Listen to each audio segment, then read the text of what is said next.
यह संसार दुख, भय एवं दहशत का कारण है। अपने अशुभ असाता वेदनी कर्म के उदय से बहुत प्रकार के भय, पीड़ाएं एवं जीवन में कुछ ऐसी दहशत बनी रहती है जिसके कारण बहुत भीतर से बेचैनी भी रहती है और आप भयभीत भी बने रहते हैं। आपके जीवन में वो अभय, वो निर्भयपना प्राप्त हो।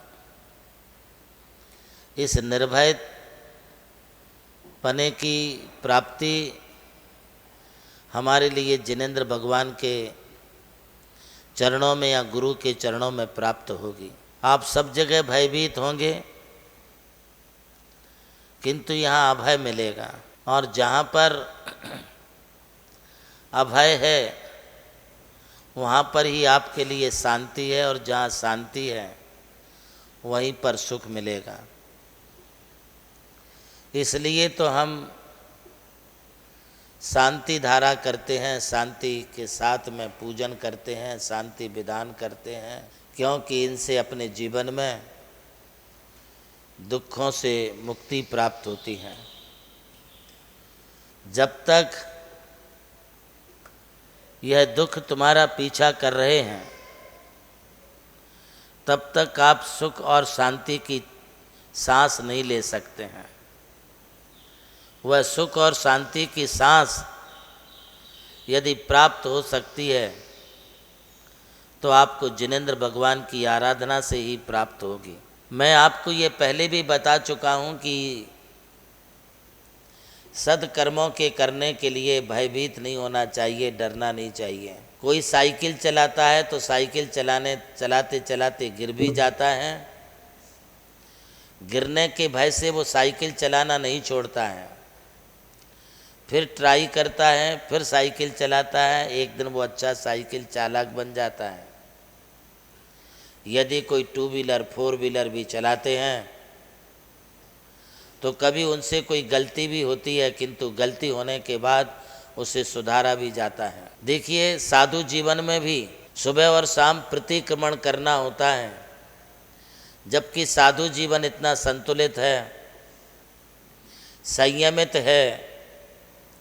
इतना संतुलित और संयमित होने के बावजूद भी कदाचित जाने अनजाने में, ज्ञात अज्ञात भाव से, प्रमाद से, राग से, द्वेष से यदि कोई भूल होती है, कोई चूक होती है, यदि उनके द्वारा किसी प्रकार का प्रमादवश कोई दोष हो जाता है तो वे उसे भी सुबह के प्रतिक्रमण में रात्रिकालीन दोषों को दूर करते हैं, और रात्रि दिन भर के दोषों को दूर करने के लिए संध्याकालीन शाम का प्रतिक्रमण करते हैं। इससे उनके दोषों का परिमार्जन होता है। होते हैं नहीं होते हैं ये उनकी अंतरात्मा जानती है, किंतु दोषों से बचने का प्रयत्न और पुरुषार्थ तो वो करते ही करते हैं। ठीक इसी तरह से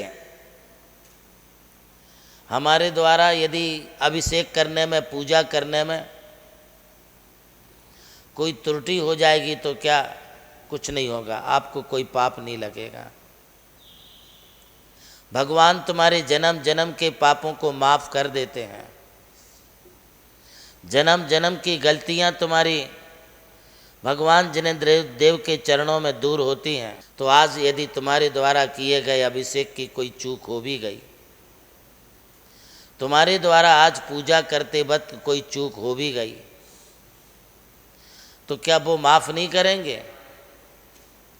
अवश्य हमारी भूल चूक सब दूर होती हैं। हमारे सभी प्रकार की गलतियां भगवान के चरणों में ही दूर होकर के अपना सुधार होता है। प्रैक्टिस हर जगह जरूरी है, बिना प्रैक्टिस के सफलता कहीं नहीं मिलती है। यहाँ भगवान के मंदिर में भी, दरबार में भी ये मत समझना कि मैं कोई पहले से किसी पाठशाला में, किसी स्कूल में, किसी कॉलेज में तुम सीख करके आए हो। कोई धार्मिक क्रियाएं वहाँ तो सीखने को नहीं मिलती हैं। ये धार्मिक क्रियाएं तो आप मंदिर में ही सीखेंगे, इसका कोई अलग से सिलेबस तो है नहीं।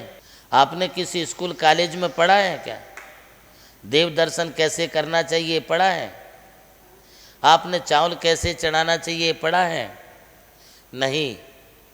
इसी तरह से यह आपके लिए पढ़ाई नहीं होती है, प्रैक्टिकली मंदिर में आने के बाद ही सब सीखने को मिलता है। मैं आपको बताऊंगा कि कैसे सीखने को मिलता है। हमारा मंदिर हमारी कार्यशाला है। आज इतना है।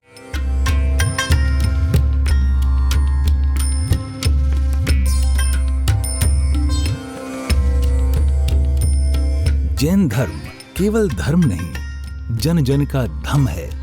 यही है इस धर्म की संस्कृति। सन 2010 चातुर्मास के दौरान मांगी तुंगी और गजपंथा की तीर्थ यात्रा के बाद एक रात्रि गजपंथा की पहाड़ियों पर विश्राम करते समय आचार्य श्री देवनंदी जी महाराज को एक दिव्य स्वप्न प्राप्त हुआ। स्वप्न में उन्होंने देखा कि एक ऐसा तीर्थ जिसकी कोई कल्पना भी नहीं कर सका था, एक ऐसा स्थान जहां पंच परमेष्ठियों की भव्य मूर्तियां हों, एक ऐसा समव शरण जो समर्पित हो जैन धर्म की शाश्वत परंपरा को। उस दिव्य संकेत को जीवन में उतारने के लिए आचार्य श्री कुंथलगिरी की ओर विहार पर निकल पड़े। वहां एक श्रद्धालु ने अपनी भूमि पूज्य गुरुदेव को समर्पित की और यहीं से आरंभ हुई मुंबई आगरा हाईवे NH3 स्थित णमोकार तीर्थ के निर्माण की महायात्रा। ये वही भूमि है जिसे राम टेकड़ी कहा जाता है, जहां भगवान रामचंद्र जी ने 12 लाख वर्ष पूर्व तपस्या की थी। आज यही भूमि बन रही है जैन संस्कृति का जीवंत प्रतीक णमोकार महातीर्थ। यहां बन रही है 51 फीट ऊंची अरिहंत परमेष्ठी की मूर्ति, चारों दिशाओं में 31-31 फुट ऊंची अन्य परमेष्ठियों की मूर्तियां। कुल मिलाकर एक अद्वितीय समवशरण की रचना है जिसका वर्णन Guinness book of world record में दर्ज हो चुका है।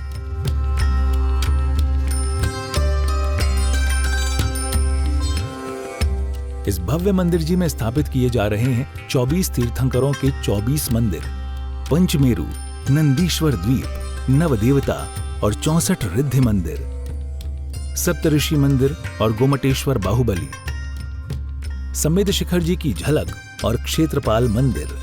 यहाँ पर अब तक 250 से अधिक कमरे निर्मित हो चुके हैं, जिनमें 75 साधु साध्वियों के लिए एवं यात्री निवास आधुनिक सुविधाओं से युक्त है।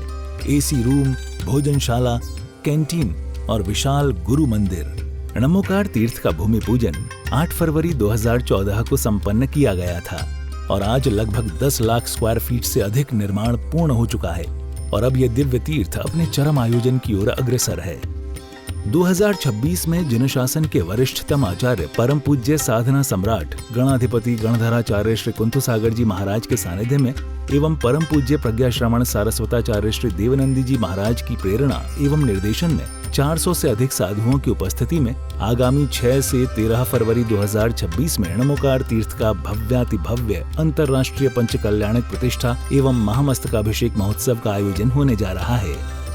खुल रहा है पुण्य का द्वार, जो करेगा भव पार।